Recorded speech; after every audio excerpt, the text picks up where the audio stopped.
As we are promised more years of enforced austerity and public sector cuts, I would like to see how we got in this state by comparing the mixed economy of the past versus the neoliberalist economy we have had the past, say, 30 years. By comparing them in the context of UK public spending and socio-economic trends. Now, from 1947 to 1979, a period of 32 years, we had the post-war consensus mixed economy, which is a mixture of state socialism and regulated capitalism. Now, there were a number of key influences and personalities, most notably John Maynard Keynes, R.H. Tawney, William Beveridge, Clement Attlee, Nye Bevan and Harold Macmillan. Now, the origin started in the wake of a massive debt crisis from World War I through the interwar economic chaos to the end of World War II. From 1947 to 1979, there were 28 consecutive years of budget surpluses and only 3 years of budget deficits, utilising this post-war consensus mixed economy. Now, national debt burden was reduced from 237% of gross domestic product in 1947 to 43% in 1979. Other than the economic turmoil of the mid to late 70s, which was used as an excuse to destroy the post-war consensus, an era of relative economic stability ensued despite the loss of empire and the Cold War partition of Europe. Now, as with today, the economic turmoil of the mid to late 70s happened in America due to their attacks on the unions, the relaxation of working practices, and basically opening things up to the free market, which should never have been opened up to the instability of that market. The same thing is happening right now. But yeah. Also, the post-war consensus mixed economy also oversaw a massive reduction in levels of absolute poverty. It provided ordinary working class people with levels of discretionary income they had never seen before or since, probably never will. Unemployment was kept low on a long-term basis. There was massive reductions in levels of slum housing, gradually improved access to decent housing for hard-working people. There was also the introduction of the National Health Service to provide healthcare free for all at the point of use. Overall, these policies provided long-term economic stability, massive public debt reduction, and was commonly referred to as the golden age of capitalism. Then, after a few scares, along comes the neoliberal experiment from 1979 to the present day. It spans a period of 35 years. Now, the driving forces behind this were Milton Friedman, Frederick Hayek, Margaret Thatcher, Ronald Reagan, Augusto Pinochet, Tony Blair and Gordon Brown.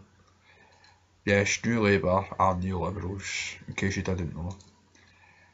The origins of this experiment started in the wake of a few by relatively I mean in comparison to the economic consequences of the two world wars or the neoliberal economic crisis of 2008, otherwise known as the credit crunch.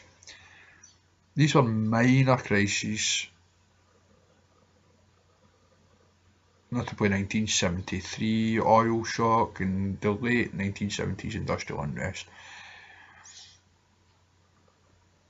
But they were engineered crises because governments had the lowest levels of borrowing in over a century. And they were engineered to usher in this new age of neoliberalism. Now, if you take a look at the budget responsibility during this period and compare it to the budget responsibility, utilising the consensus mixed economy, then you can see that out of the 35 years we have had of the neoliberalist experiment, we have only had 17 of these where we have been running a budget surplus. The best run that we've had is from 1983 to 1991, a period of 7 years,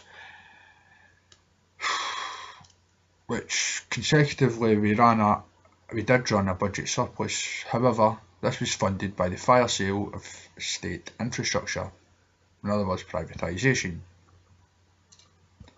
Now, government debt was increased from 43% to 164%, including bailouts 91% of gross domestic product, and public finance initiative scams 15% of gross domestic product, which also includes the building of hospitals for the NHS. These are misleadingly kept off the official national debt figures. Surprise, surprise. Now, this,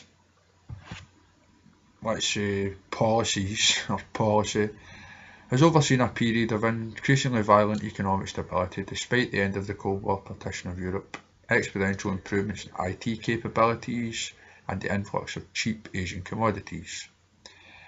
It also oversaw the massive widening of the poverty gap, the creation of pockets of absolute poverty in formerly industrialised areas, due to foreign investment being allowed to move factories from these areas, creating ghost towns, and relocate for cheaper labour in the east.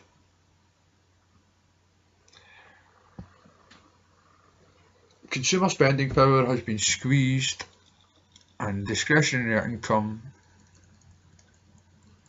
has been taking a kicking since George Osborne's self-defeating austerity programme and the VAT rises have kicked in. Unemployment has been kept high on a long-term basis, with several nasty unemployment spikes during recessions caused by the instability of deregulated markets. And if you believe the lies that the Tories are telling on the fudged employment figures, you must be some sort of idiot. They even added 110,000 to the employment figures when these people are out working for slave labour, or workfare, I think it's called in America. Here they are calling it, what are they calling it?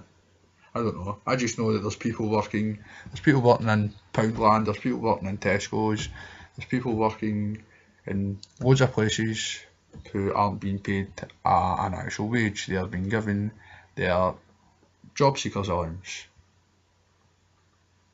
which they are entitled to as part of the UK.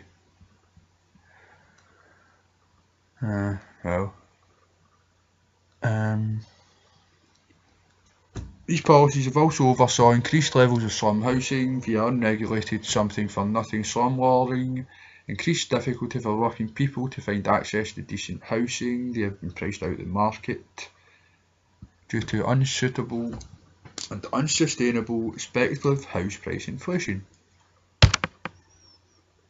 Spivs and speculators are running this country. Now, public health. The erosion of free public health service provision is getting faster by the day. Then free dentistry and eye care for people in England and Wales is gone. The National Health Service is being privatised by stealth using private sector providers under the 2011 Health and Social Care Bill. They're opening up the health service to an unstable and increasingly inflationary market, but they don't really give a shit. Increased mortality indicators, I believe, is the term that they used.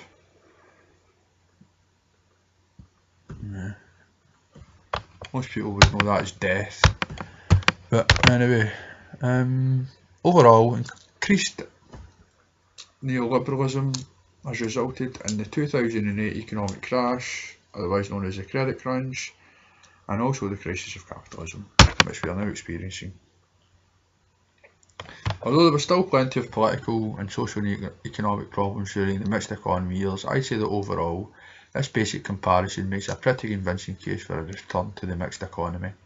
However, the ruling Tory-led coalition are insistent that the bankrupt redistributive neoliberal show must go on, and that ordinary working people are going to have to pay through the nose for their huge economic failures of the establishment's defunct neoliberal dogma via deliberately stagflationary economic policies, while the financial sector elite laugh all the way to the taxpayer-subsidised bank. Despite this litany of economic failures, neoliberalism remains the global economic norm. Just like any good pseudo-scientific or religious dogma, the supporters of neoliberal theory always manage to come up with a load of tailor-made rationalisations for the failure of their theories, and the solutions they present for the crises their own theories created are always based upon the implementation of even more fundamentalist, neoliberal, blah policies. One of the biggest lies the neoliberals keep repeating is that the credit crunch was caused by excessive state spending, rather than by the reckless gambling of the deregulated financial sector. Just as with other pseudo-scientific theories and fundamentalist ideologies, the excuse that we just weren't fundamentalist enough last time is always there too. The protectors of the establishment know that pure free market economies are as much of an absurdity due to the private control of capital as 100% pure communist economies can never exist. However, they keep pushing for further privatisations, tax cuts for the rich, wage repression for the ordinary, such as below inflation wage rises or even pay freezes, and reckless financial sector deregulations, precisely because they are the direct beneficiaries of these policies. Take the constantly widening wealth gap in the UK throughout 30 years of neoliberal policy from both sides of the false left-right political paradigm. The majority of beneficiaries from this ever-widening wealth gap are the business classes, the financial sector, the mainstream media elite and the political classes, who think it's fine to award themselves huge pay rises whilst 500,000 people visit food banks a year. It's no wonder these people think neoliberalism is a successful ideology. Within their little bubbles of wealth and privilege, it has been. To everyone else, it has been an absolute disaster. Another concept these neoliberalists, neoconservatives, whatever you want to call them, are using as a smokescreen to destroy investment in the public sector is the concept of small statism, or monarchism, some people are calling it. However, they seem perfectly happy to ignore the small state ideology when it suits their personal interests.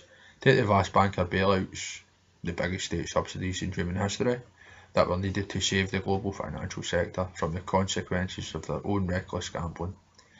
Then there is the exponential growth of the parasitic corporate outsourcing sector, such as we are currently witnessing right here. These corporations make virtually 100% of their turnover from the state and contribute 15% of the national debt of this country. Due to their legal obligation as private corporations, they must make a profit for their shareholders. That is the law. They more often than not happen to also be party donors and or foreign nationals dodging our tax laws. Then there are the frankly ludicrous housing subsidies, such as Help to Buy and housing benefits, that have fueled the reinflation of yet another property Ponzi bubble. The result of neoliberal economic theories has been proven time and time again. Countries that embrace the ideology at the behest of the IMF, whose loans come with strict social structure policies, end up with crony capitalism, where the poor and ordinary suffer austerity, wage repression. They have labour rights and the right to protest, to vote, whilst a tiny cabal of corporate interests and establishment insiders enrich themselves, creating natural monopolies in public infrastructure, and awarding contracts and positions of huge influence to whomever donates most to political campaigns. Take Michael Gove for example, currently attempting to take Ofsted in a political direction by sacking Dame Sally Morgan, a Labour peer, whilst a Tory donor to the tune of £144,000 and private equity fund boss Theodore Agnew sits as chair of the Academy's board. There's also the outright criminality and corruption of George Osborne's best man making £20 million in the sale of Royal Mail after it was undervalued by up to £6 billion. Even John Major in the Bow Group, the oldest conservative think tank in the UK, stated the taxpayer was robbed of a vital national asset. What we are currently experiencing and witnessing is the transfer of wealth of an unfathomable size from public hands, from the hands of government collected in taxes from the hard-working people of this country into the wealthiest corporations and individuals in the world. The same people who caused the crisis in the first place. It's madness. So exposing vital public service to the instability of a hyper-capitalist market with next to no regulation will only ever result in higher long-term costs, passed on to the public in planned council tax rises and cuts in services.